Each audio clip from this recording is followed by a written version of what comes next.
Troubleshooting today. I've got a problem with the Nutribullet. We were just about to replace it and spend £100 on a new one, thinking the motor had broken on it. When I put the Nutribullet down, just nothing happens at all. I push down. I've seen videos about these activators, and I put it in hot water and clean them all up. And then I was thinking, okay, I'm going to have to spend another £100. And then I had a thought that actually on the Nutribullet itself, on the cup, it's got 3 prongs which go and push down on the activators. And on this old one, it's only got one of the prongs on it. So when I tried it with the smaller cup, which does have the 3 plastic prongs, we noticed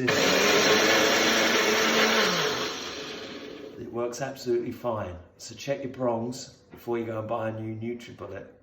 Okay.